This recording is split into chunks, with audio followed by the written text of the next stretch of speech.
Hola, hola mis amigos de Práctica Test. Una vez más nos volvemos a reencontrar en medio de la plataforma, en vivo y en directo. Hoy, 19 de abril, año 2023, miércoles 19 de abril, año 2023. Estamos aquí aproximadamente a las 18 horas, comenzando con una nueva clase del libro del nuevo conductor profesional. Saludamos desde ya a todos los que están en el chat por ahí chateando, quizás no podamos responderle a todos, pero ya vemos ahí a Berlinda que nos saluda en esta tarde y en medio de todos también los saludamos en nombre del equipo de Práctica Test. Como les decía, hoy día estamos revisando el libro del nuevo conductor profesional correspondiente a las licencias clase A1, A2, A3, A4 y A5. Eso no quiere decir que los conductores que hoy en día estén conectados para postulante a la licencia clase B no vayan a aprender de la clase de hoy. La clase de hoy trata de las técnicas que nosotros debemos utilizar de acuerdo a las conducciones prácticas, partiendo de la base de que el vehículo cuando no está en movimiento no tiene ninguna fuerza física. Puede estar encendido, con ralentí, motor encendido, ¿ya? Pero el vehículo paralizado y no tiene ninguna fuerza física. Solamente la fuerza que lo lleva al piso, que es la fuerza de roce en este caso, la gravedad. La gravedad, pero no tiene ninguna otra fuerza física en la cual esté detenido. Cuando empieza en movimiento, nosotros podríamos pensar que el vehículo eh, en movimiento sin ningún cambio en neutro, le damos la primera partida, lo soltamos en neutro y quizás podríamos pensar que se va a ir con el vuelito en una plataforma que no tenga desnivel, que se va a ir con el bolito y no va a parar nunca. Pero ahí sí, ya estando en vehículo en movimiento, existen fuerzas físicas, como una de ellas es la fuerza del aire y la fuerza de roce, que es la adherencia al pavimento de los neumáticos. Y por eso también es importante que los neumáticos estén en buenas condiciones, con los surcos impecables y como mínimo de milimetraje en los surcos, de acuerdo a la ley y una pregunta de prueba, 1,6 para los vehículos automóviles, 2,0 para los camiones y buses. Ese es el mínimo de milimetraje para las bandas de rodadura de los neumáticos, la profundidad. ¿Qué es lo que estábamos viendo el día de ayer? De acuerdo a las técnicas de conducción. Pudimos ver la transferencia de masas, cómo el vehículo va tomando sentido de acuerdo al peso y la estabilidad que lleva. ¿Por qué se desliza el vehículo cuando a veces nosotros queremos direccionarlo con nuestro tren delantero, nuestro volante, nuestro manubrio? Queremos direccionarlo hacia algún lado y no nos responde. Entonces ocurre un deslizamiento en los neumáticos. Puede estar el pavimento resbaladizo. Muchos por ahí dicen que la primera lluvia suelta un jaboncillo muy complejo para la conducción y por eso hay que tener mucho cuidado en la velocidad. Hacerlo a una velocidad razonable y prudente. El apoyo. También podíamos ver el apoyo. ¿Dónde se apoya el vehículo en medio de la conducción? Y el vehículo se va apoyando en el trazado de curva. Cuando va en las curvas, se va apoyando en un costado y en el otro, según el peso del vehículo. El balanceo también. ¿Cómo se balancea? Cuando el vehículo se balancea es porque está con los ejes, ya sea delantero o trasero, en un buen lugar y tiene una muy buena conducción. Y el balanceo permite de que también en momentos que el vehículo caiga a un lugar específico, que la calzada esté en malas condiciones, el balanceo permite tener un buen confort en el vehículo. El cabeceo es cuando vamos saliendo con una acelerada brusca o una frenada brusca. Cuando los pasajeros están en el minibús y hay alguna acelerada brusca, el pasajero tiene que irse hacia atrás del vehículo. Si hay una frenada brusca, hacia adelante del vehículo. Todo eso lo pudimos ver ayer de acuerdo a las fuerzas que van generando en la conducción. Nosotros solamente a veces nos preocupamos de conducir, pero también es importante saber cuándo se me desplaza el vehículo y no obedece a los mandos que le estoy dando. ¿Por qué no obedecen los vehículos muchas veces, siendo mecánicos, no obedecen a los mandos que le estoy enviando? Porque lo más probable es que esté en una pista deslizable o que la velocidad la lleve muy alta para efectuar algún viraje o algún trazado de curva. Ahí es donde proviene la palabra viraje y sobreviraje y el subviraje, que hay una confusión bastante grande entre el subviraje y el sobreviraje. Una de ellas es cuando el vehículo se me da con la cola hacia afuera de la curva. Y otra es cuando el vehículo no me responde, sino que yo puedo girar las ruedas, pero el vehículo sigue la recta que yo llevaba anterior, y giré la rueda y el vehículo sigue, continúa. Entonces, vamos a ir a ver un video de acuerdo al viraje y sobreviraje, y después nos vamos a ir con lo que nos compete el día de hoy. Después llegamos a los derrapes, cuando el vehículo se derrapa, cuando se roncea, cuando se desliza. Es algo muy parecido, y ahí también tengo que tener la técnica preventiva y la técnica después que se produce un subviraje o un sobreviraje para volver la rueda al lugar específico y que el vehículo tome la pista adecuada aún habiendo salido de la pista. Saludamos a Francisco también, que está incorporado con nosotros, por ahí nos escribe en el chat. Un abrazo, Francisco, qué bueno que estés nuevamente con nosotros. Ya ni me acuerdo si te pregunté, Francisco, cuándo te toca el examen. A Berlinda tampoco le pregunté comenzando la clase, pero si ustedes gustan ahí, nos pueden indicar cuándo le toca el examen y así saber de esos nervios que están teniendo en esta hora y poder saber también el porcentaje de evaluación que tienen cuando realizan los ejercicios en la plataforma. Todavía no está planificado, Francisco. Muchas gracias por tu respuesta. ¿Y cómo vamos con el porcentaje? Mire, dice que le va bien en el teórico. Por lo que yo veo, Francisco, tú has tenido buenas respuestas de acuerdo a lo que ha estado con nosotros. Y Berlinda por ahí, ¿para cuándo le toca el examen? ¿O estamos también con algún porcentaje bajo en los ejercicios de la plataforma? Vamos a ir mientras a compartirles la pantalla, cosa de que ya a mí me vean pequeñito, pero entre ustedes puedan ver el material que tenemos para estudiar hoy día. Vamos a ir abriendo acá y acá. Por ahí hay algunos alumnos que están en incógnito. Los saludo de igual forma a todos ustedes. Están en incógnito. Ya, chiquillos. Vamos a ir, les decía, con un videíto que tenemos con con el subviraje y el sobreviraje.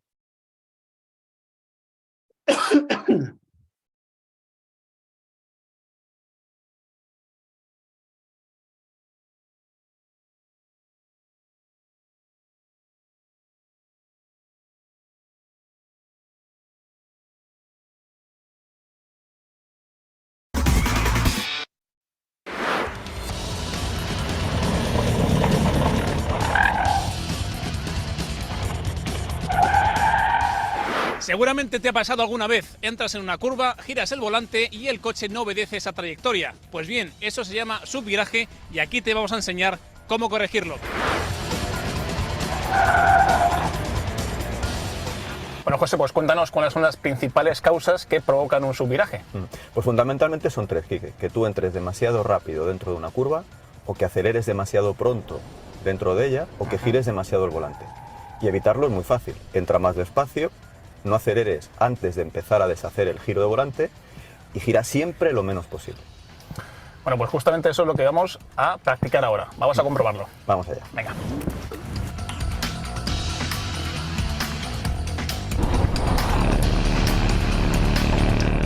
Imagínate que estamos ahora circulando en nieve.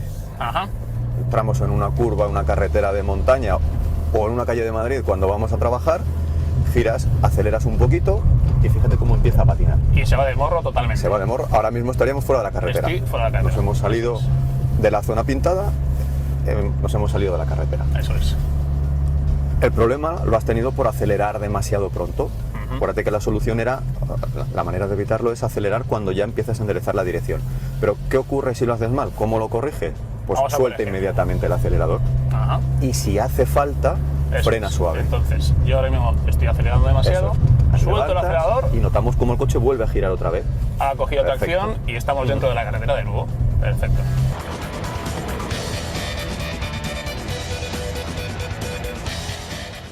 Ahora vamos a entrar un poquito más rápido en la curva, ¿no? Sí, ahora vamos a ser demasiado optimistas. Eso es. Pensamos, bueno, hay nieve, pero esto va a agarrar. Y ya verás que a 40, 45 por hora el coche no agarra, se va recto. Levanta, gira y mira, otra vez estamos fuera de la curva. Eso es. El control de estabilidad nos ha intentado ayudar, pero íbamos demasiado deprisa y al final nos hemos salido también. ¿Cómo corregimos eso? Pues perdiendo ese exceso de velocidad. Y la manera de perder velocidad es frenando. Frenamos suave. Hay que frenar, ¿no? Eso es. Lo único que tienes que tener un tiempo de reacción muy bueno. En cuanto notes que el coche desliza, frena. Porque si frenas cuando ya te has ido barranco abajo, ya no sirve.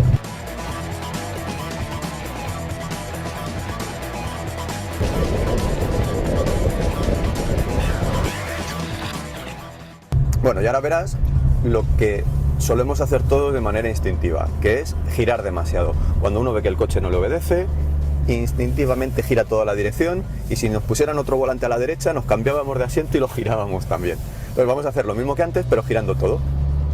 Vale. Gira toda la dirección, rápido. Más, todo, a tope. Fíjate cómo va sonando, cómo va arrastrando la rueda. Eso es. Y bueno, pues a menos velocidad que antes nos hemos salido. Totalmente contraproducente girar más de dirección, ¿no? Prohibido.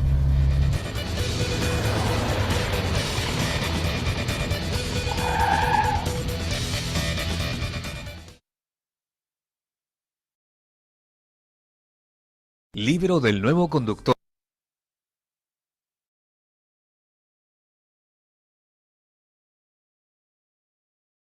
Ya, chiquillo, ahí teníamos muy bien explicado el subviraje, ¿ya? Cuando el vehículo se va, no nos obedece, pero ahí tenían una técnica muy, muy buena. Nos enseñaban a la técnica de desacelerar. La desaceleración vuelve las ruedas a un lugar óptimo sobre el vehículo y ahí de a poquito tenemos que ir dando vuelta al volante con suavidad para buscar la misma trayectoria la que traíamos. Ese es el subviraje. Posterior a esto vamos a ver lo que significa el sobreviraje y el derrape, pero antes vamos a comentar una de las cosas que nos dice Berlinda. Berlinda nos dice que ella ya estaba preparada, lista para dar el examen en la municipalidad y hubo un extravío de documentos. Entonces, hoy día tiene que prepararse nuevamente ya que sus documentos aparecieron. Eso es una muy buena noticia, que después aparezcan unos documentos que no estaban. Pero, ¿y qué municipalidad, Berlinda? Si se puede contar la verdad, pues, si se puede contar la municipalidad, la podemos poner en pantalla. Y también estar atento ustedes a todo lo que nos comentan los alumnos y exigir estar atento cuando ustedes pasen sus documentos, dónde van, estar atento con su vista, no necesariamente ya estudiando en los últimos momentos, sino que concentrado para lo que pueda venir. En San Joaquín, ya. ¿Y cómo andamos con los porcentajes de práctica en los ejercicios de la plataforma? A ver. Exacto. A ver, dice exacto, saber dónde los dejan, efectivamente. ¿Cómo estamos con los ejercicios? Ya, siempre que los ejercicios nos vayan arrojando un porcentaje de un 80-85% hacia arriba, es porque está bien el conocimiento que llevamos sobre el libro Nuevo Conductor.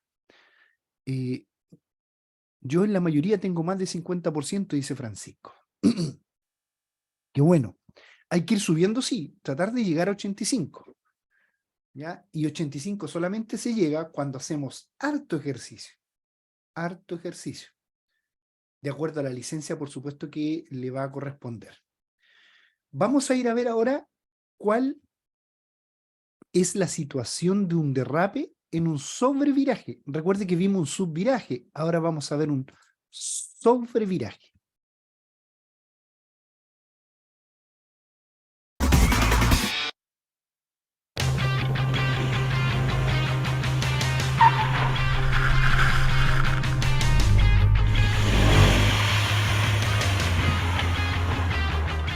Derrapar, patinar o culear. Hay muchas maneras de definir popularmente el sobreviraje, una situación de conducción comprometida que vamos a comprobar por qué y en qué situaciones se produce.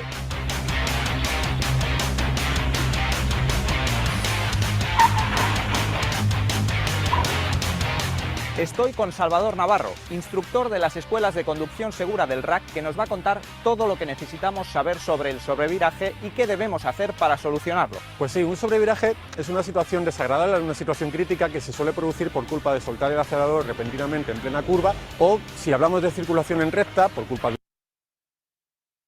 Chiquillos, lo que sucedió, el vehículo se le fue de la cola. Se le fue de la cola el vehículo. ¡Qué peligroso! ¿Se dan cuenta? Ese es un sobreviraje. Mire, vamos a escuchar de nuevo lo que nos dice acá el instructor. Fíjense.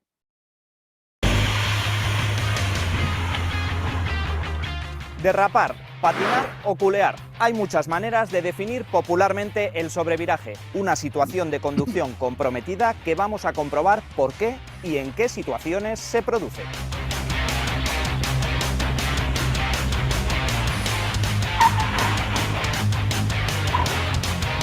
Estoy con Salvador Navarro, instructor de las escuelas de conducción segura del RAC, que nos va a contar todo lo que necesitamos saber sobre el sobreviraje y qué debemos hacer para solucionarlo. Pues sí, un sobreviraje es una situación desagradable, una situación crítica que se suele producir por culpa de soltar el acelerador repentinamente en plena curva o, si hablamos de circulación en recta, por culpa de un reventón en el neumático trasero o incluso por culpa de un aquaplaning. O por culpa, no sé si escucharon, o por culpa de un aquaplaning. ¿Sabe qué significa eso? Lo mismo que está viendo usted en pantalla, el agua. O por culpa de que vamos tan rápido, a la velocidad tan rápida, que el neumático pasa por sobre el agua como que si fuera una ola y no alcanzan a meterse los líquidos en las bandas de rodadura de los neumáticos. Entonces salta el vehículo y ocurre un aquaplaning en donde no queda en la superficie, no queda tocando la superficie, y se produce el ronceo, el derrape o el sobreviraje, ¿ya? Así que ahí estamos. Bueno, pues ya sabes, para solucionar el sobreviraje lo que tenemos que hacer es dirigir rápidamente la dirección hacia el mismo lado donde se desplaza el eje trasero, ¿vale? ¿Escucharon? ¿Cómo se soluciona? Girar la dirección hacia el mismo lado donde se dirige el eje trasero. O sea, donde se le va la cola, para ese mismo lugar tiene que girar el volante. Vamos a ponerlo de nuevo porque es importante estar atento a lo que nos dice. Mire. Para solucionar el sobreviraje lo que tenemos que hacer es dirigir rápidamente la dirección hacia el mismo lado donde se desplaza el eje trasero, ¿vale? Y luego enderezar lo antes posible para no tener un segundo. Para solucionar el sobreviraje lo que tenemos que hacer es dirigir rápidamente la dirección hacia el mismo lado donde se desplaza el eje trasero, ¿vale? Y luego enderezar lo antes posible para no tener un segundo movimiento del coche y poder salir tranquilamente. En cuanto te derrape, tenemos que hacer un rápido contravolante hacia el mismo lado que se desplaza el eje trasero. Venga, vamos allá. Eso es, enderézale. Eso es, y así conseguimos enderezar para que no se produzca un segundo sobreviraje.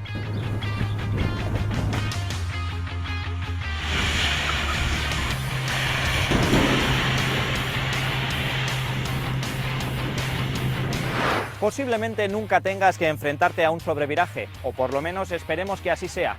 Pero con estas nociones que acabas de ver tienes una muy buena base para poder solucionarlo.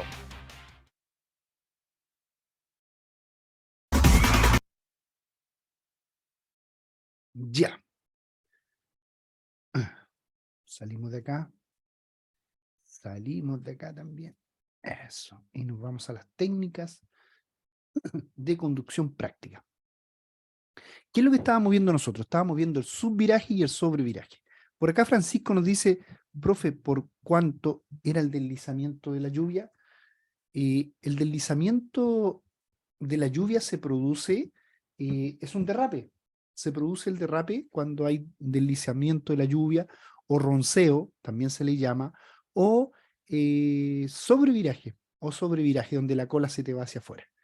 Eso era por cuanto era el deslizamiento de la lluvia. Vamos a seguir teniendo conocimiento de todas estas fuerzas físicas que están en pantalla. Ayer estuvimos viendo hasta los derrapes. Hasta el derrape podíamos ver. Hoy día vamos a seguir en la estabilidad del vehículo y el centro de gravedad. Eso es lo que vamos a ver hoy día. Dice que el centro de gravedad es un punto teórico sobre el que se aplican todas las fuerzas de atracción gravitoria que actúan sobre el vehículo, tanto cuando está en movimiento como cuando está detenido. Ese es el centro de gravedad, cuando el vehículo tiene una estabilidad al 100%.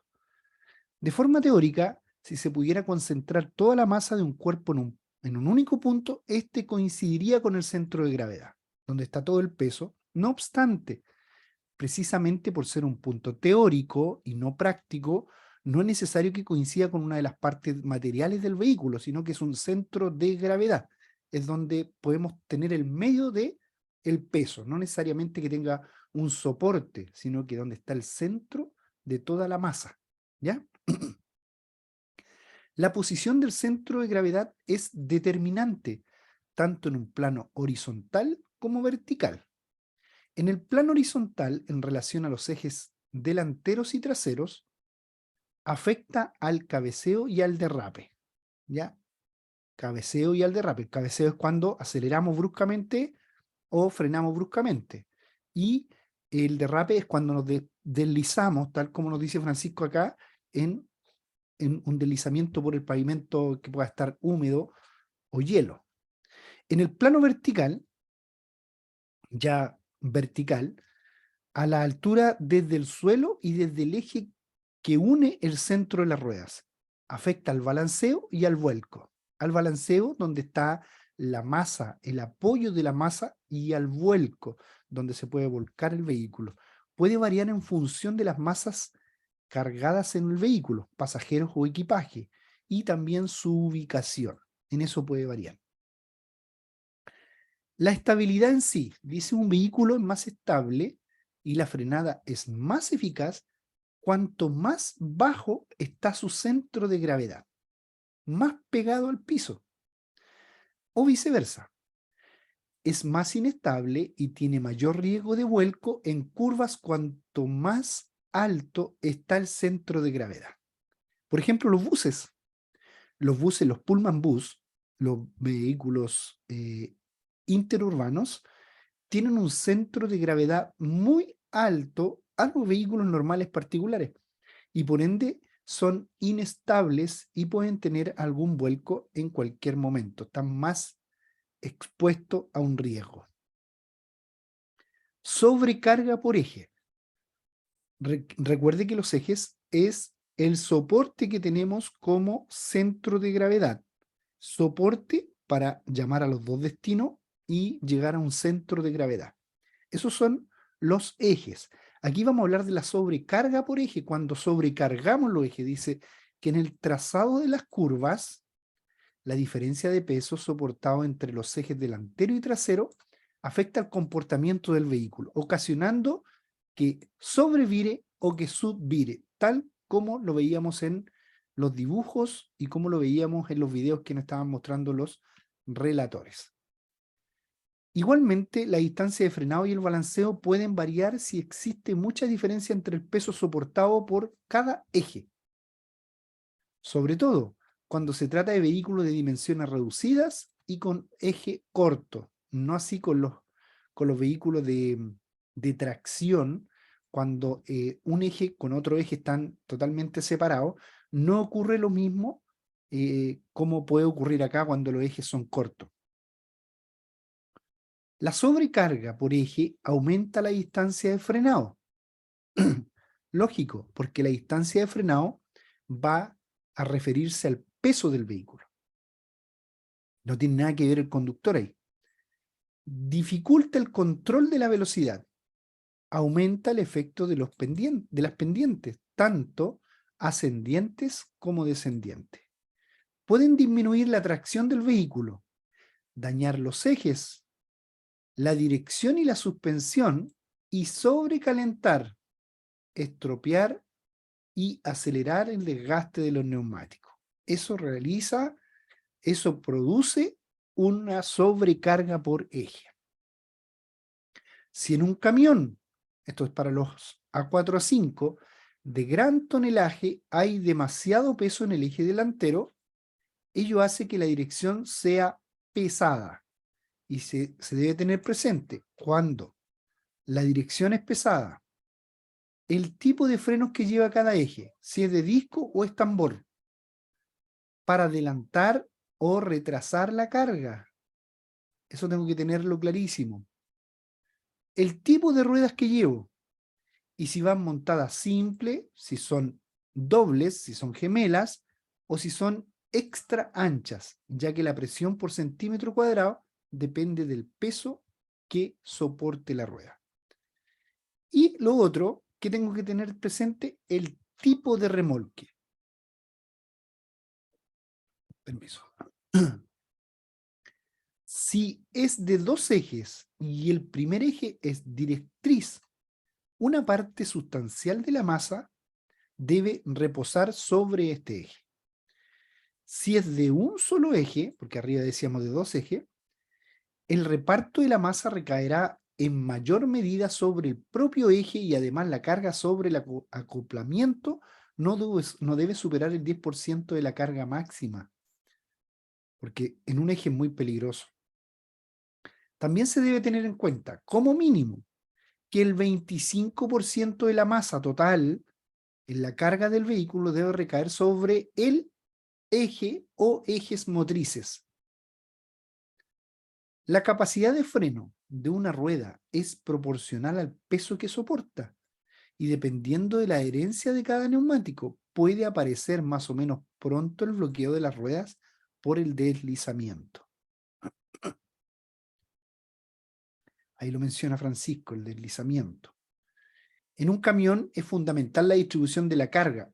Eso se llama carga y estiba.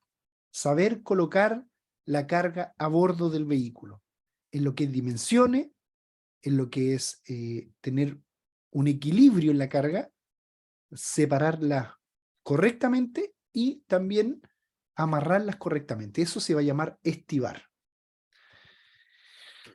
A ver, dice acá, ¿en cuánto aumenta la distancia de frenado con lluvia, profe? Mira, cuando las condiciones son normales, la distancia de reacción se duplica cuando se duplica la velocidad, y se cuadruplica el frenado cuando se duplica la velocidad. Entonces, ¿a cuánto aumenta la distancia de frenado con lluvia? 4 veces aproximado. Aproximadamente 4 veces. Al afectar de forma determinante a la posición del centro de gravedad, tanto en la horizontal como en la vertical, y evitar la sobrecarga por eje al distribuir el peso entre estos. Tengo que saber frenar, eso es otra cosa. Hay vehículos que realmente hoy día no se bombean los frenos porque se bloquean. Antiguamente, los vehículos que usaban tambor directo se bombeaba hasta que agarraba el freno, pero hoy día no. Hoy día hay frenos que son electrónicos, hay frenos que son tecnológicos, y tengo que tener mucho cuidado en el frenado. Pero sí, siempre debo hacerlo con suavidad, lo que me dice en la pantalla, el libro El Nuevo Conductor. La forma de frenar un vehículo es muy importante, tanto para la vida útil como para la seguridad de la carga y el confort de los pasajeros. ¿Se ha dado cuenta? A veces, cuando uno va en la locomoción colectiva, va de pie y el conductor no tiene buen frenado, no tiene buen pie. Eso le llaman los expertos. No tiene buen pie. De hecho, a muchos le dicen que anda conduciendo con bototos. Eso es lo que se le dice a los expertos cuando no tienen buen pie de frenado. El principal requisito para garantizar una suavidad en el frenado es la prevención. No llegar y aumentar la velocidad, sino que ir preveyendo la velocidad, la distancia de seguridad que el vehículo que me antecede, y en cualquier momento no tengo que llegar y meter el pie al fondo, sino que como llevo una distancia de seguridad, estoy acorde a los metros, a los segundos del vehículo que me antecede, puedo tener una frenada tranquila. Antes de frenar, hay que valorar instintivamente y de forma muy rápida la distancia que se dispone. Para la frenada, la velocidad del vehículo, la velocidad que se quiere conseguir al final de la frenada y las condiciones de adherencia de los neumáticos al pavimento. En función de todo ello, y siempre que no sea una situación de emergencia, se debe proseguir al siguiente modo. Se activan los frenos auxiliares con la intensidad requerida por la situación, regulando dicha intensidad durante todo el proceso del frenado. Hay que estar atento al uso de los frenos auxiliares, pues pueden provocar la pérdida del control del vehículo por un sobreviraje. ¿Cuándo eso? Cuando tiran el freno de mano. La cola se me va hacia afuera cuando tiran el freno de mano. Si es necesario, se actúa sobre el freno de servicio. No obstante, si se ha realizado con una anticipación adecuada, su utilización es muy reducida. Para cambiar de marcha, debemos mantener activos los frenos auxiliares, evitando que el vehículo sea dominado por la energía inercia, o sea, que se lo lleve. No se debe mantener pisado el embriague. Se utiliza el freno de servicio para detener el vehículo, disminuyendo la presión sobre el pedal progresivamente.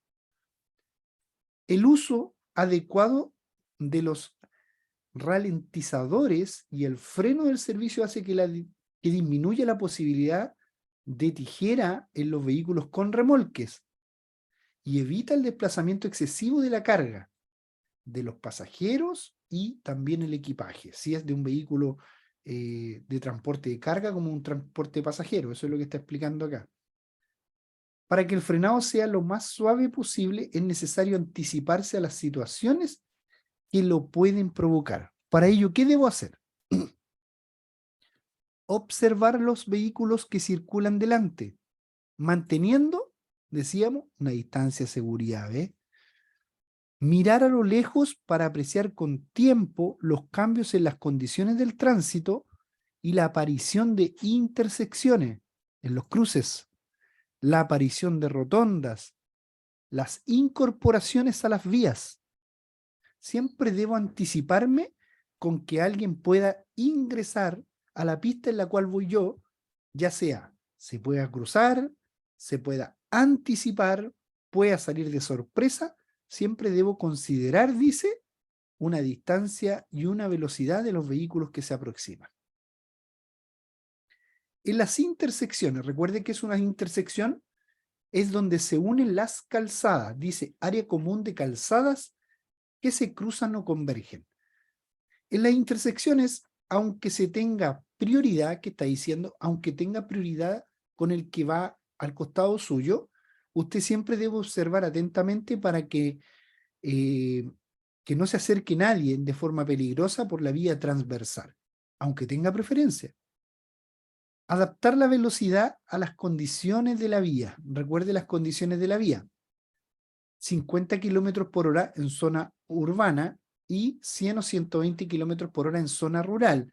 Eso es lo que me dice el artículo 148 al 150, de acuerdo a las velocidades. Para los vehículos livianos, 100 o 120 en la zona rural dependiendo de las pistas de circulación. Si es una, 100, si son dos pistas, en el mismo sentido 120. Pero de acuerdo a los vehículos pesados, como también estamos viendo la clase profesional, los vehículos pesados no pueden superar los 90 kilómetros por hora. Por eso aquí dice adaptar la velocidad a las condiciones de la vía. ¿Qué significa eso? Conducir a una velocidad razonable y prudente. No porque me diga 90 kilómetros por hora, voy a conducir al límite de los 90 kilómetros por hora. El pavimento puede estar resbaladizo. Recuerde que estamos viendo técnicas de conducción práctica en las cuales muchas veces el vehículo se va desde la cola hacia afuera, el vehículo se va desde el interior hacia adentro, ¿ya? Donde me produce un subviraje y un sobreviraje, y tengo que mantener siempre la calma y ocupar las técnicas de conducción prácticas. Por eso tengo que adoptar la velocidad a las condiciones en las cuales me encuentro en la vía. Anticipando y señalizando las maniobras. Debo observar periódicamente por los espejos retrovisores la situación que ocurre en mi entorno. Cada 5 segundos es buen indicio, cada 10 también, pero dependiendo de las pistas y el flujo vehicular. Adaptar la relación del cambio a la situación de la circulación, evitando marchas excesivamente bajas, porque tengo que adaptarme a la circulación. ¿Qué es lo que pasa si voy a una velocidad muy baja en una autopista? Estoy infringiendo la ley por no respetar la velocidad razonable y prudente y por entorpecer el flujo vehicular. Eso es lo que me caería en la ley. Cuando se circule por calzadas deslizantes, ojo con esto, lluvia, tal como lo decía Francisco, hielo, nieve, el uso de los frenos auxiliares puede provocar la pérdida de control y del vehículo por un sobreviraje, incluso si va en línea recta. En estas condiciones hay que prestar especialmente atención en las pendientes descendientes. Frenada fuerte. Si es necesario realizar una frenada fuerte, se dosifica la intensidad del frenado. Se frena fuerte al principio, disminuyendo progresivamente la presión sobre el freno y evitando el desplazamiento excesivo del peso del vehículo, los pasajeros y la carga hacia la parte delantera. Recuerden que con esto se produce el cabeceo, donde los pasajeros se van hacia adelante del vehículo con una frenada fuerte. Se produce una frenada de emergencia. Para realizar una frenada de emergencia, no necesariamente debo apretar el freno como a mí me plazca, sino que primero me tengo que dirigir la vista hacia un espacio que se encuentre libre o hacia la vía de escape sin mirar el obstáculo. ¿Ya? Pisar fuertemente el freno y el embrague al mismo tiempo para que no se me paralice el motor y se me puedan enganchar las ruedas. Si las ruedas se bloquean, ojo, se dan cuenta, es una carencia o falla del ABS, debo disminuir la presión sobre el pedal del freno hasta que vuelvan a girar. Evitar pisar y soltar el freno en forma sucesiva. Esta acción prolonga mucho la distancia de frenado y el balanceo de masas puede conllevar la pérdida de control del vehículo. Si hay que esquivar el obstáculo, primero frenar y luego esquivarlo, prestando atención a la posible pérdida de control. O sea, tengo que esquivar el vehículo, pero primero tengo que frenar, después tengo que esquivarlo. Claro, no saco nada con esquivarlo, a menos que sea un animal. Cuando vamos en la zona rural ya no tenemos tiempo a que el animal se mueva, debería esquivarlo, pero siempre y cuando vaya a una velocidad menor de 40 kilómetros por hora, porque si no, la fuerza física me va a volcar. De hecho, sale una pregunta, si usted va a tantos kilómetros por hora por la zona rural y se le cruza un animal, ¿qué es lo que hace usted? Mate el animal, lo esquiva o frena, y la respuesta es matar el animal, que es lamentable, porque, bueno, nadie se merece la muerte, pero en ese momento la respuesta correcta es de matar el animal, que lamentablemente si no, se va a volcar el vehículo. La distancia de frenado depende del estado de la calzada. ¿Se acuerdan cuál es la distancia de frenado? No tiene nada que ver con la reacción. La reacción es del conductor, ¿cierto? El conductor es el que se demora un segundo en reaccionar, desde que percibe el peligro, saca el pie del acelerador y presiona el freno, Y desde que presiona el freno hasta que se detiene por completo, eso se llama la distancia de frenado. Entonces aquí dice que depende del estado de la calzada, sí. Depende del vehículo, sí. Depende de los neumáticos, sí. De los sistemas de freno, también. De la velocidad, también. Imagínense, la distancia de frenado depende de todos estos componentes. Tras una frenada de emergencia, se debe comprobar cuanto antes el estado de la sujeción de la carga y de los anclajes, para ver si se soltaron o no. A ver, alguien nos escribe por acá, dice. Francisco nos dice, ¿es la distancia de frenado más la distancia de reacción? Bueno, la distancia total de detención es el frenado más la reacción. Sí, te faltó una pregunta ahí. La distancia total de detención es reacción y frenado. Reacción es desde que el conductor percibe el peligro, saca el pie del acelerador y presiona el freno. Un segundo aproximado. Eso se llama reacción. El vehículo se desplaza en ese segundo algunos metros dependiendo de la velocidad que vaya. Si ha ido a 60 km por hora, se multiplica el número 6 por el 3. 6 por 3, 18. Es una aproximación de 18 metros que se desplazó el vehículo en ese segundo en que usted percibió el peligro, sacó el pie del acelerador y presionó el freno. Por lo tanto, la reacción es del conductor, no es del vehículo. Se desplaza el vehículo en un segundo, pero no ha frenado. Por lo tanto, es solamente el conductor el que participa en la reacción. No es el vehículo, no es el estado de la calzada, pero sí, después que frena, ahí es donde participan. Tal como dice acá, en la distancia reacción de frenado, perdón, ahí es donde participan la calzada, los neumáticos, sistema de freno y la velocidad. ¿Ya? ¿Estamos claros con eso, Francisco? Actuaciones indebidas que pueden provocar efectos trágicos. Voladizo. Grábense esto, esa palabra. Los vehículos de grandes dimensiones tienen una dificultad adicional en la conducción derivada de los voladizos. Su presencia obliga a prestar especial atención en la siguiente circunstancia: la aproximación y salida de un estacionamiento en línea. Se realiza con poco ángulo y de forma progresiva para evitar colisionar con señales, preguntas de prueba, con árboles, con postes o luminarias, con marquesinas, balcones, salientes, letreros publicitarios y sobre todo, personas. ¿Ya? Cuando salgo del estacionamiento. No acercarse excesivamente ni al vehículo ni al obstáculo que pueda hacer delante para facilitar la posterior salida. Esos son los voladizos. Son los complementos, especies, señales, árboles, letreros, balcones, marquesas, luminarias, postes, todo lo que esté en el aire, por supuesto con un soporte a tierra, pero me pueden dificultar. La verdad es que hace poquito yo andaba en un estacionamiento, en un centro comercial, y me daba cuenta que había una señal de ceda al paso y era voladiza, estaba muy peligrosa porque las personas que caminaban por ahí alcanzaban a llegar a la señal en sí y se podían pegar inclusive en su cabeza.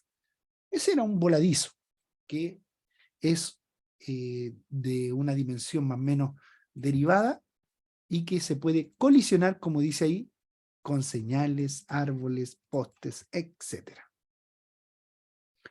Los virajes cerrados a la derecha. ¿Qué es lo que sucede con los virajes cerrados a la derecha? Recuerde que estamos viendo el tema número 2 de las técnicas de conducción práctica, que lo empezamos ayer y lo vamos a terminar hoy día, lo más probable que con algún ejercicio después, ¿ya? Este tipo de virajes exige especialmente cuidado por la posible existencia de obstáculos. ¿Qué obstáculos? Peatones. Recuerde que cada vez que usted efectúa un viraje, pierde la preferencia. Permiso.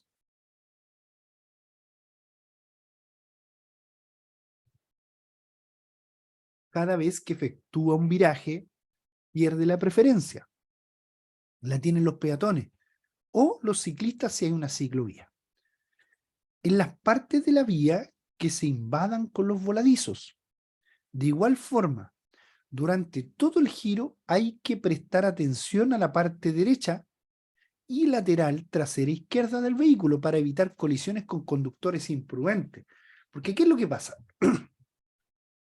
Hay un giro del vehículo porque hay un viraje cerrado a la derecha, pero hay veces que los vehículos son extensos con una mayor longitud de la normal y no deben hacer el viraje de acuerdo al artículo 138 que habla de los virajes pegado a la solera o a la cuneta, sino que deben abrirse, por un viraje a la derecha, deben abrirse a la izquierda para poder tomar el ángulo y el espacio que necesitan para hacerlo prudentemente y no invadir un voladizo. Entonces, en los giros cerrados es importante prestar atención a los voladizos delanteros y traseros. Para realizar un viraje cerrado a la derecha, primero debo señalizar la maniobra con tiempo. ¿Cuánto tiempo? Con 30 metros de anticipación. Comprobando que los vehículos que circulan detrás perciben nuestras intenciones. O sea, están recopilando la información que le envié con la señal de tránsito. Abrirse progresivamente todo lo necesario hacia el lado izquierdo, ojo, intentando no dejar espacio suficiente como para que pueda colocarse otro vehículo por el lado derecho. Sucede muchas veces. En los giros muy cerrados, que requieran situarse totalmente en la pista continua o, en su caso, en la pista del centro contrario, ¿qué debo hacer? Señalizar la maniobra con antelación. Observar detenidamente a los vehículos que circulan detrás antes de efectuar el giro. Realizar el giro de forma progresiva poniendo mucha atención a los vehículos que puedan colocarse por el lateral derecho. O sea, ¿qué es lo que me dice la ley? Que primero tengo que visualizar por el espejo, después señalizar y después realizar la maniobra. Eso me indica la ley. En los vehículos con segundo eje trasero direccional se acentúa más el problema de gestionar el espacio de los voladizos, ya que tanto este como las ruedas pueden llegar a invadir el espacio lateral. En las combinaciones tracto-camión con semirremolque se debe evitar, en la medida de lo posible, giros excesivamente cerrados, ya que si hay un ángulo muy cerrado entre el tracto-camión y el semirremolque, las ruedas de los ejes delanteros del semirremolque arrastran sin girar, produciendo severos desgastes en los neumáticos y graves torsiones en los ejes. Acoplamiento de vehículos. Para acoplar los remolques o semirremolque a los vehículos tractores, o sea, al vehículo tractor de marcha, se precisan unos sistemas de enganche que permitan hacerlo de forma fácil y que garanticen su seguridad y solidez.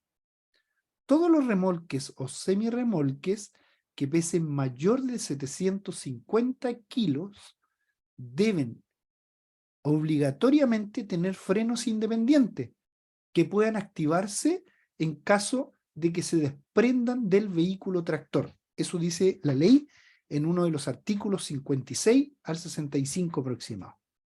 El semirremolque dice: un semirremolque tiene una placa de apoyo que descansa sobre el tractocamión a través de la llamada quinta rueda y se engancha a esta mediante el kingpin, un dispositivo. Método de enganche del semirremolque. Aquí están todos los pasos a seguir. ¿Ya? Para los que tienen remolque, semirremolque, alinear, abrir el enganche, verificar la abertura del enganche donde pueda quedar también, aparte del soporte, pueda quedar también conectada a la electricidad. Circular marcha atrás suavemente hasta situar la quinta rueda debajo del cuello del semirremolque. Elevar la suspensión, circular marcha atrás nuevamente, conectar las mangueras de el suministro de aire para el frenado, el alumbrado, el ABS y en su caso, dice, retraer las patas del semirremolque y liberar el freno de estacionamiento. Comprobar los dispositivos de alumbrado y señalización, o sea, comprobar todo lo que requiere y colocar la suspensión a la altura de la circulación del vehículo. Método de desenganche es muy parecido. Cuando esté alineado, inmovilizar el conjunto mediante el freno de estacionamiento. Levantar ligeramente. Si la unidad tractora tiene suspensión neumática, bajar las patas, apoyarlas sin hacer fuerza hasta que hagan fuerza con el suelo. Activar el freno de estacionamiento del propio semirremolque. Abrir el enganche de la quinta rueda tirando la palanca. Desconectar todas las mangueras de suministro alojándolas en sus lugares correspondientes. ¿Cuáles son las mangueras que iban a ir ahí? Las que soporten la estructura del aire y la parte luminaria. Avanzar ligeramente hasta oír el enganche soltado. Si la unidad tractora tiene suspensión neumática, bajarla hasta ver algo de luz entre la placa y sacar la tracción. Colocar la suspensión a la altura de la circulación. Ahí ya lo tenemos listo. Acá es muy similar. El remolque es muy similar. El enganche se lleva a cabo a través de la lanza del mismo que se acopla el dispositivo del gancho del vehículo remolcado. Ahí tenemos algunos métodos que usted lo puede ver después con más calma. Cómo manipular las correctas cargas, las características, el esfuerzo necesario, físico, el medio de trabajo, exigencia de la actividad y los factores individuales. Aquí están las pautas básicas para la manipulación de bulto y carga. ¿Ya? Hay que planificar todo lo que conlleva un buen desempeño en el transporte de bultos y cargas. Ahí. Buen desempeño de la carga, aquí se da cuenta. No elevar el objeto con la fuerza de la espalda, es mejor flexionar la rodilla, coger el objeto y ponerse de pie. Aquí nos está enseñando un tema de prevención corporal para cargar bultos y poder manipularlos de mejor forma sin que salgamos accidentados de ello. Ya, chiquillos, a ver cómo estamos acá. Vamos a ver que acá sale tabla de ejercicios para prevenir lesiones. Sí, hay que hacer ejercicio, eso lo pueden leer ustedes con más tranquilidad. Yo quiero ir más o menos a lo que leyéndolo a veces no lo entienden. Vamos a explicar un poquito de acuerdo a la pauta que tenemos acá, lo que es la reacción. ¿Ya? Esto lo vamos a ver al tiro de inmediato. De inmediato. Aquí está.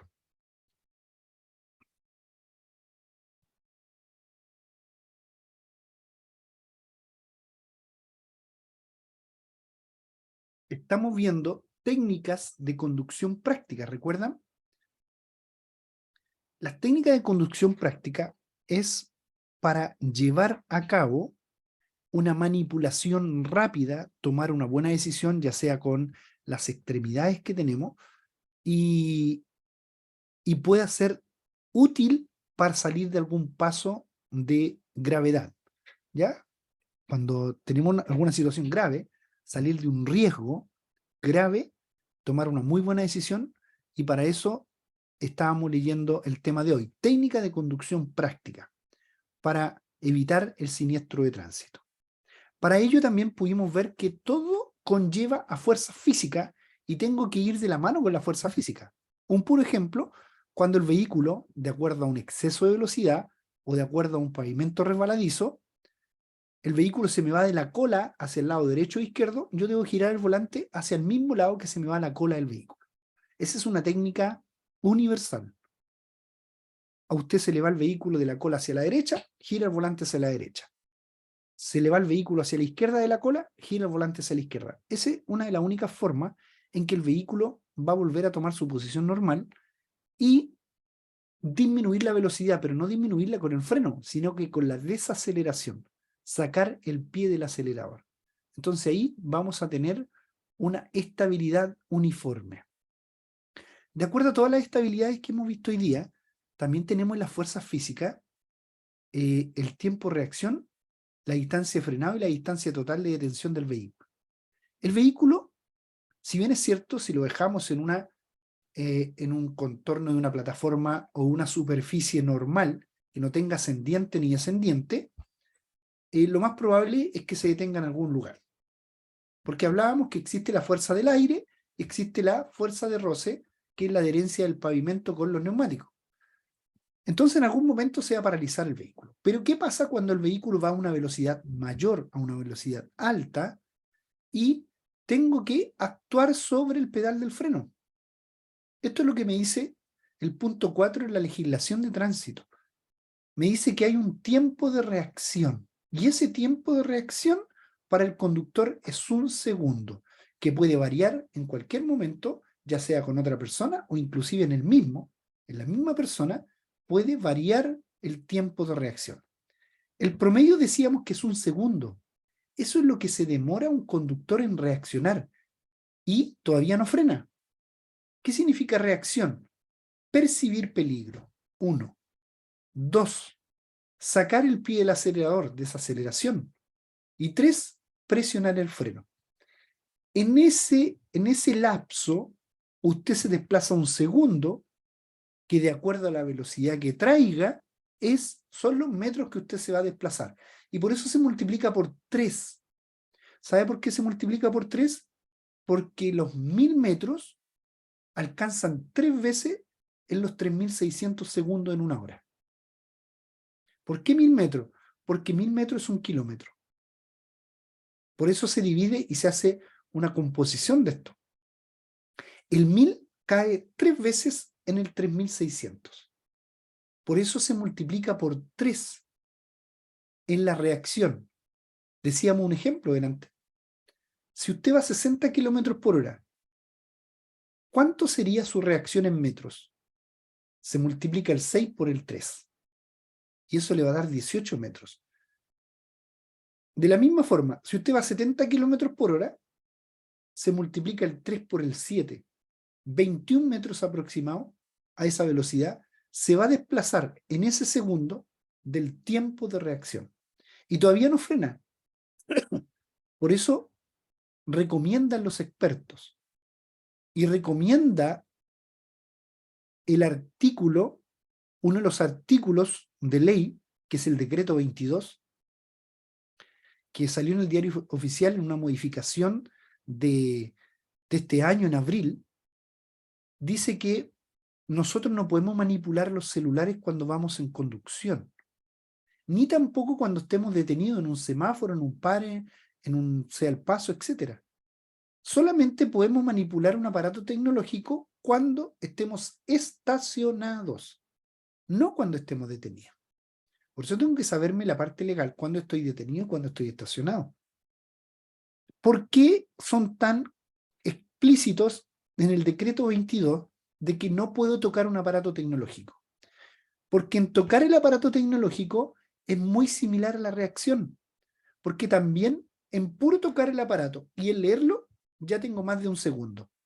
Y recuerde que si se cruza alguna persona en ese segundo, si voy a 70 kilómetros por hora, me voy a desplazar 21 metros y no alcanzo a frenar para darle vida a esa persona. Y recuerde que después de 65 kilómetros por hora, lo más probable estadísticamente que el atropellado fallezca. A 60 kilómetros por hora hay una probabilidad del 90%, pero al 70 kilómetros por hora lo más probable es que el accidentado fallezca. Entonces el tiempo de reacción va a ser muy importante estar atento a las condiciones del tránsito. Cada vez que a usted le pregunten por tiempo de reacción, es perteneciente al conductor, no es perteneciente al vehículo. yo siempre hago preguntas de esta índole y digo, a ver, ¿quién se desplaza más en la distancia-reacción? ¿Un vehículo cargado o un vehículo liviano? No sé si me han escuchado. Siempre lo digo. ¿Quién se desplaza más en una distancia-reacción? ¿Un vehículo cargado o un vehículo liviano? Y la verdad que es lo mismo. No hay diferencia, porque el vehículo todavía no participa. Estamos hablando del conductor. En el tiempo de reacción es el conductor el que reacciona. Diferente es la distancia que se desplazó después de que frenó. Y ahí, por supuesto, que el vehículo más pesado es el que se va a desplazar más que el liviano. ¿Ya? Vamos a leer esto antes de terminar. Dice, tiempo de reacción. El periodo de tiempo transcurrido desde que percibimos la información o el peligro hasta que tomamos una decisión y actuamos sobre los elementos correspondientes del vehículo, que es el freno. Eso se denomina tiempo de reacción. Elemento importante para el tiempo de reacción es el estado físico y psicológico. Si estamos correctamente con un estado físico como conductor, si tenemos experiencia en la formación de lo que estamos hablando, si depende en gran cantidad de la capacidad de la selección de información que haya recopilado, su capacidad de reacción ante un estímulo de peligro o riesgo. Va a ser rápida, va a tener habilidad. Capacidad de respuesta con precisión y rapidez, si tiene habilidad. Si es experimentado, 1 segundo, por lo que hablábamos. Depende de cada persona, sí, depende de cada persona, incluso dice, puede variar, esta es una pregunta de prueba, puede variar incluso en una persona según las circunstancias del momento. Imagínense, ahora se demoró 0,8 en reaccionar y después se demoró 1 segundo. Puede variar en la misma persona incluso. El vehículo sigue avanzando, ojo con esto, porque aquí se cae mucho. Durante el tiempo de reacción, el vehículo continúa con la misma trayectoria y a la misma velocidad hacia el riesgo detectado. El tiempo de reacción puede aumentar por factores que retrasan la respuesta, como pueden ser la edad. Claro, puede reaccionar, se puede demorar más en reaccionar si tiene una edad avanzada, si tiene fatiga, si tiene sueño, si ha consumido alcohol, si ha consumido droga o estupefaciente o medicamento inclusive.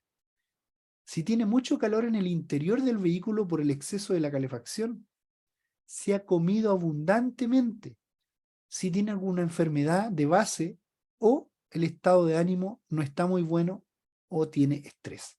Eso es lo que dice acá el libro El Nuevo Conductor. Recuerden que el vehículo sigue avanzando. El tiempo de reacción interviene en los factores que influyen en las capacidades del conductor. Nunca crea a la pregunta cuando le digan que la reacción va a incorporar al vehículo. No, solamente el conductor. En el frenado, el vehículo, la calzada, los neumáticos, los frenos, etc. Después viene el frenado. La distancia de frenado es la que recorre el vehículo desde que el conductor pisa el freno hasta que se detiene por completo el vehículo. ¿Se dan cuenta? Son 2 posiciones. Una vez que el conductor ha detectado el riesgo, cualquier factor que perjudique la adherencia o la capacidad del frenado, el estado del vehículo también influye en gran medida en la distancia de frenado, ¿sí? Porque dice acá que un 50% tiene de variación en caso de que los amortiguadores estén en mal estado. Tenemos un ejemplo. Cuando el conductor se anticipa y mantiene el pie en el freno, gana 9 metros, gana 15 metros, 17 metros según la velocidad que vaya. Nos recomienda que siempre estemos atentos y no siempre con el pie en el acelerador, sino que cuando vea a lo lejos, quizás que pueda haber algún peligro, dejo ahí apuntalado el freno en caso de frenar de cualquier cosa y no me demoro tanto en la reacción. Ya. Y la detención total es la suma de la distancia que se desplazó en la reacción más el frenado. Esa es la suma. Ahí está. ¿Se da cuenta? Reacción más frenado, 19. reacción más frenado, 49. Reacción más frenado, 77. Según el kilometraje por hora. Ya, vamos a algunas preguntitas, chiquillos, para que no se queden sin responder. A ver, vamos a preguntar al tiro una de estas para irnos a la otra plataforma donde tenemos las otras preguntas. Dice, ¿el tiempo de reacción de un conductor puede aumentar cuando la calefacción está muy alta? No, dice la A, la B dice que no, la C dice que sí. ¿Cuál es la correcta? ¿Qué creen ustedes, los que están conectados? A ver, que el tiempo de reacción de un conductor puede aumentar cuando la calefacción está muy alta. Me dicen que sí. Correctamente.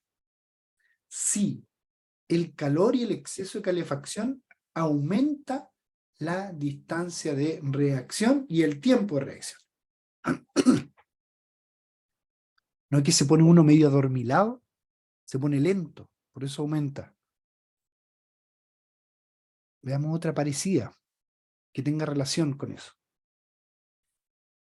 La distancia de reacción R se puede determinar en forma aproximada multiplicando por 3 la primera cifra de la velocidad o las dos primeras cifras dependiendo del caso. ¿Será falso o será verdadero?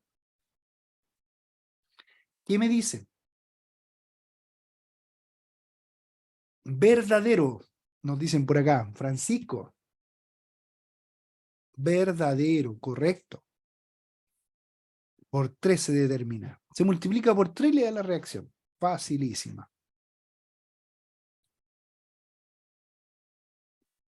¿El tiempo de reacción no puede variar en una misma persona?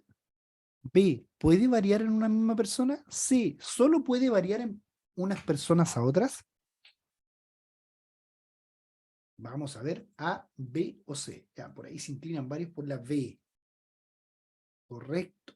Letra B. Esa es la respuesta correcta. El tiempo de reacción puede variar en una misma persona. En un momento se demoró 0,8, en otro se demoró 1 segundo. El promedio es 1 segundo. ¿Ya? Vamos a ir con las... Vamos a ir con las demás. ¿Cuál es el tiempo de reacción promedio de un conductor ante un imprevisto? 0,1 dice la D, 0,1 minuto, 2 segundos, 1 segundo. Ah, Francisco está seco. 1 segundo. Ya, pues, Linda, vamos, vamos. Vamos practicando. Vamos a ir ahora a lo del día de hoy. El trazado, el derrape y la estabilidad. Fíjense, mire el dibujo. Dice, así sale una pregunta que dice, ¿el centro de gravedad es un punto teórico sobre el que se aplican todas las fuerzas de atracción gravitorias que actúan sobre el vehículo? Recuerden, horizontal y vertical. ¿Ya? Ese es el centro de gravedad. ¿Será verdadero eso que estamos diciendo o falso? Es verdadero, correcto, porque el centro de gravedad es un punto teórico, partiendo un punto teórico, porque no es donde vayan los ejes, es un punto teórico, central. Aplica las fuerzas de atracción de la gravedad que actúan sobre el vehículo, ya sea vertical o horizontal.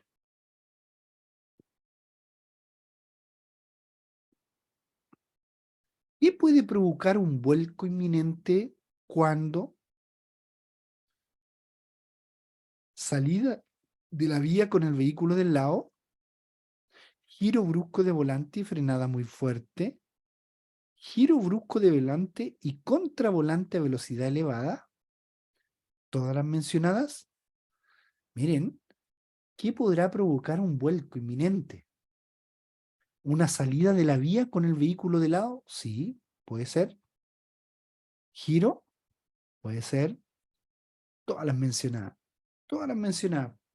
Todas pueden provocar un vuelco. La mayoría a una velocidad elevada y un giro brusco de volante.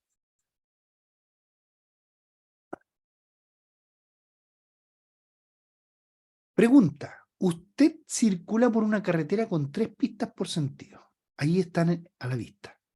Separadas al centro por tachas. Si a su izquierda las tachas son rojas y a su derecha son blancas, ¿por cuál pista va usted? Si a su derecha son rojas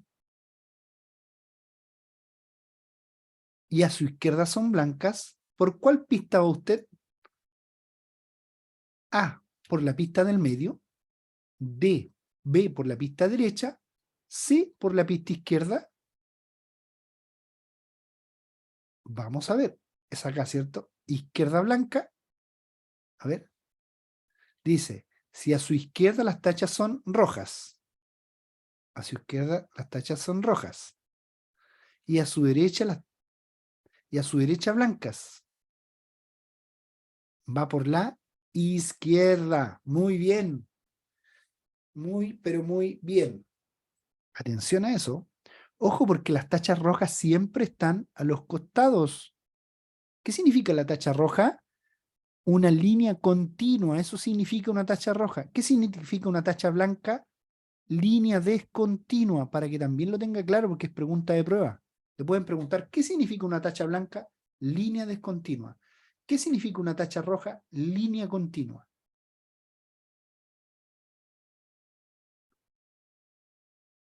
Siguiente pregunta. ¿Qué tipo de remolque y semirremolque deben ser inscritos en el registro civil? Los que pesen inferiormente a 3.860 kilos, los que sean igual o mayor a 3.860 o todos los remolques. ¿Cuáles deben ser inscritos en el registro civil? ¿Todos los remolques? ¿Creen ustedes, Francisco? ¿Seguro? ¿Seguro? No, pues mira. Mira. Igual o superior a 3.860 kilos. ¿Recuerdan que lo dije yo? Y cuando sean mayor de 750 kilos, deben tener frenos independientes. 2 cosas que tengo que aprenderme. Cuando sean igual o superior a 3.860 kilos. Este número es fácil aprendérselo porque de aquí se ve un vehículo pesado y un vehículo liviano. Este es el límite. Pesado o liviano. Para efectos de la velocidad. Hasta aquí nomás llegué. No, estamos súper bien. Es bueno a veces encontrarse con estas preguntas que no me han salido antes. Vamos. Para retroceder la cola de un semirremolque, atención, ingenio, hacia su lado izquierdo, ¿usted debe girar las ruedas direccionales del camión hacia la derecha?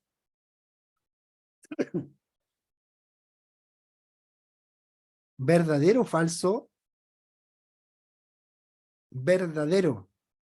Giro el volante hacia la derecha y el remolque va a retroceder hacia el lado izquierdo.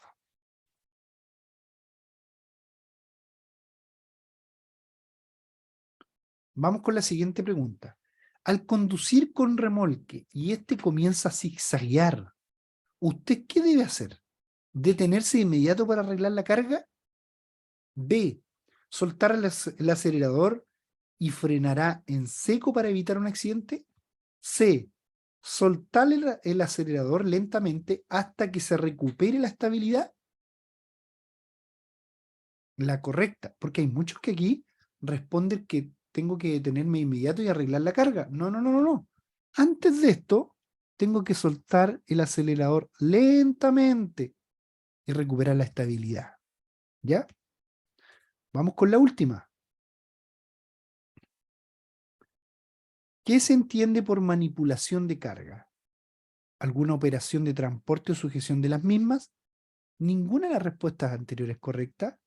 ¿Llenar un depósito de gasolina? ¿Abrir el contenido de una carga? Ahí está la respuesta correcta. Cualquier operación de transporte o sujeción de las mismas. Ya, chiquillos, hemos llegado a la conclusión del tema de hoy, técnicas de conducción prácticas. cómo debo conducir en la vía pública. Prácticamente, cuando el vehículo se me va de un lado hacia otro, no me responde, etcétera, tengo que tener claridad que también debo luchar en la vía pública con las fuerzas físicas. Las fuerzas físicas también juegan en contra del conductor. Así que muchas gracias por la participación. Los espero el día lunes a las 6 de la tarde, donde vamos a revisar distancia de reacción, distancia de frenado y distancia total de detención.